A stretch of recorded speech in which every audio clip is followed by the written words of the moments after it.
Graça e paz, queridos irmãos, ouvintes nesta manhã, um bom dia a todos. Hoje, dia 29 de janeiro de 2025, o nosso devocional diário está em Atos dos Apóstolos, capítulo de número 5.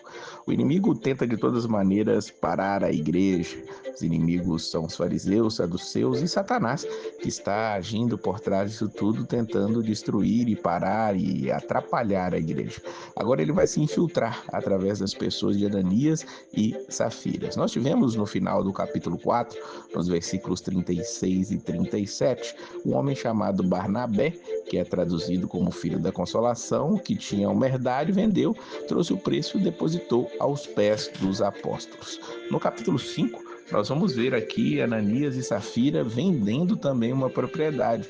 Só que ele, junto com a sua mulher, eles ali conspiraram, eles retiveram uma parte do preço do que eles tinham vendido e combinaram de estarem ali falando disso com os apóstolos. E quando Ananias chega, ele vai dizer que está trazendo todo o valor de venda ali daquele terreno, daquela herdade dele. Pedro repreende Ananias: por que encheu Satanás teu coração para que mentisses ao Espírito Santo e retivesse parte do preço da herdade? Guardando-a não ficava para ti, vendida não estava em teu poder? Por que formaste esse desígnio em teu coração? Não mentiste aos homens, mas a Deus. E Ananias, ouvindo essas palavras, caiu e expirou, diz os versículos de 3 a 5. Olha o que está acontecendo. Provavelmente eles souberam que Barnabé tinha vendido ali o seu terreno, a sua herdade, e dado o valor todo ali para o uso da igreja, para a administração dos apóstolos. Esse casal, eles pensaram em fazer a mesma coisa, só que de uma maneira corrupta, de uma maneira que, como está bem dito aqui, Satanás encheu o coração deles. Eles venderam e disseram que tinham vendido por X valor, vamos supor, eles venderam por 10 mil e chegaram ali dizendo que tinham vendido por 5 mil e deram 5 mil como se tivessem dado 100% do valor ali. E é interessante que eles queriam talvez a aprovação dos homens ali, mas isso não aconteceu.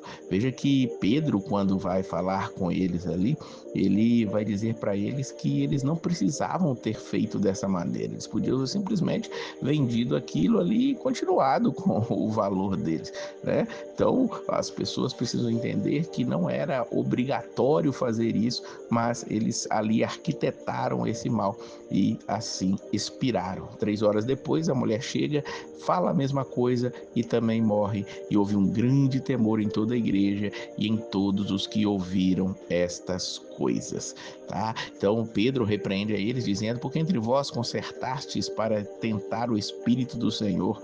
E aí ele diz: você também vai morrer. E morrem Ananias e Safira com esse mal ali diante deles, por terem arquitetado esse mal contra a igreja. Ali a igreja ia crescendo e expandindo, e aquilo começou a causar inveja. Aqui a inveja é dita pelos saduceus, versículo 17. E levantando-se o sumo sacerdote, todos que estavam com ele, e eram eles da seita dos saduceus, encheram-se de inveja e lançaram mão dos apóstolos e os puseram na prisão pública. E ali eles foram soltos de maneira espetacular. O anjo do Senhor veio e os libertou ali daquela prisão. Aqui não diz exatamente quais ou quantos dos apóstolos, mas diz os apóstolos, então era pelo menos, estava no plural, mas eles foram livres de maneira sobrenatural.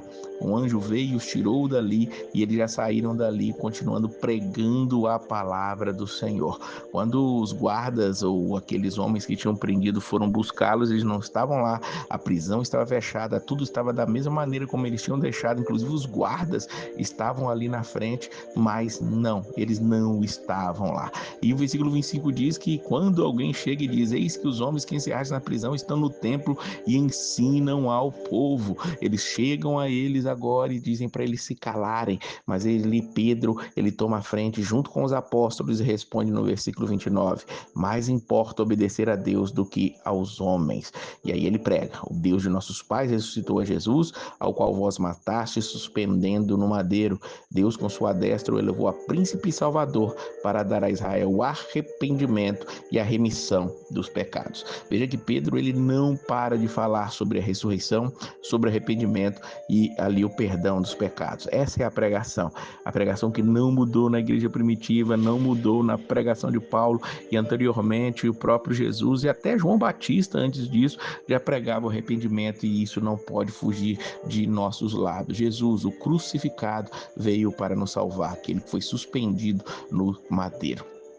Ouvindo eles essas coisas, se enfureciam e deliberaram matá-los. É interessante como esses saduceus, fariseus, esses religiosos, apesar de ver todos os milagres, todos os sinais, aqueles homens foram livres de maneira miraculosa, de maneira especial, mas isso não fazia com que eles entendessem que era o próprio Deus que estava agindo sobre eles. Até que um certo fariseu chamado Gamaliel, doutor da lei, era venerado entre o povo, deu um conselho para aquelas pessoas que queriam matá-los. Ele vai dizer aqui no versículo 38: dá de mão a estes homens e deixai-os, porque se este conselho ou esta obra é de homem, se desfará. Ele deu até alguns exemplos antes aqui nos versículos 36 e 37, confira aí na sua Bíblia. E aquelas pessoas ouviram ali ele falar sobre isso. Ele disse: mas se é de Deus, não podereis desfazê-la, para que não aconteça serdes também achados combatendo contra Deus. E ali eles concordaram com ele.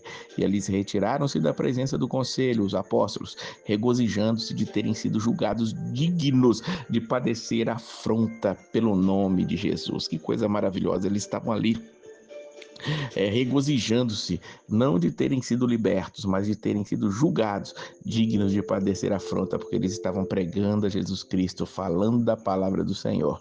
E todos os dias, no templo, nas casas, não cessavam de ensinar e de anunciar a Jesus Cristo. E nós fazemos isso. Hoje, com o auxílio da internet, do YouTube, nós continuamos anunciando a palavra, e você também pode ajudar a divulgar. Compartilhe esse vídeo, compartilhe esse áudio, compartilhe a palavra do Senhor com todos aqueles que necessitam ouvir, com aqueles que já são cristãos e precisam receber essa palavra. Faça desse devocional algo que possa ser expandido e levado a muitas e muitas pessoas. Incentive sempre a leitura da palavra do Senhor. Esse devocional é para que você leia todo o Novo Testamento no período de um ano e você seja cheio da presença do Espírito Santo. Que Deus abençoe a sua vida e a paz do Senhor.